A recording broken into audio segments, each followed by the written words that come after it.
నమస్తే news 9 TV తెలుగుకి స్వాగతం. యువతను బలి తీసుకుంటున్న గ్రీన్ డ్రాగ్ అల్వాల్లో ఎక్సైజ్ అధికారుల మెరుపు దాడి రాజధాని శివార్లో మత్తు మహమ్మారి పంజా విసురుతుంది. చదువుకునే యువతను ఉపాధి కోసం చూసే కుర్రాలను టార్గెట్ చేస్తూ గంజాయి స్మగ్లర్లు రెచ్చిపోతున్నారు. రాత్రి వేళలో యాప్రాల్ చెరువు కట్టే అడ్డగా జరుగుతున్న డ్రగ్స్ దందాపై ఎక్సైజ్ అధికారులు ఉక్కుపాదం మోపారు. 2.5 కిలోల గంజాయి, 7 బైకులు, 5 మొబైల్స్ స్వాధీనం చేసుకున్న ఈ ఘటనలో వెలుగులోకి వస్తున్న విషయాలు షాకింగ్ గా ఉన్నాయి. మేడ్చల్ మల్కాజ్గిరి జిల్లా అల్వాల్ పరిధి యాప్రాల్ చెరువు కట్టు ప్రతిరోజు జనం తిరిగే ఈ ప్రాంతం గత కొంతకాలంగా గంజాయి ముఠాలకు కేర్ ఆఫ్ అడ్రస్ గా మారిందన్న అనుమానాలు నిజమయ్యాయి.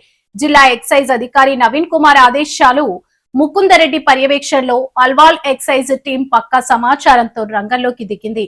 మే 20, 2026 సాయంత్రం చెరువు కట్ట వద్ద ఆకస్మికంగా నిర్వహించిన ఈ దాడిలో ఏకంగా ఒక గ్యాంగ్ మొత్తం ఎక్సైజ్ అధికారులకు చిక్కింది.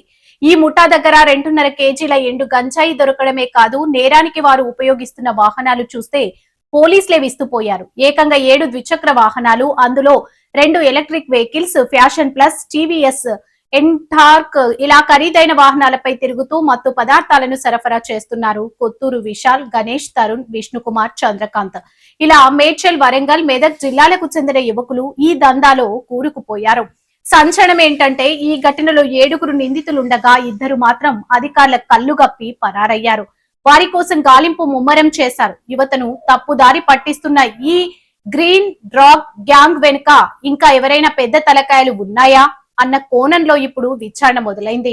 మత్తుకు బానిసలవుతున్న యువత జీవితాలు అంధకారంలోకి వెళ్తుంటే ఇలాంటి గ్యాంగులు చెరువు కట్టల సాక్షిగా తమ వ్యాపారాన్ని సాగిస్తున్నాయి.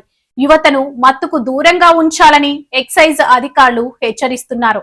స్మగ్లర్ల ఆగడాలను తగ్గడం లేదు. పరారీలో ఉన్న 2 నిందితులు ఎక్కడున్నారు, వారి వెనుక ఉన్న మాస్టర్ మైండ్ ఎవరు అనేది ఇప్పుడు ఆసక్తికరంగా మారింది. ఇలాంటి మరెన్నో అప్డేట్స్ కోసం చూస్తూనే ఉండండి న్యూస్ 9 టీవీ తెలుగు. జై హింద్.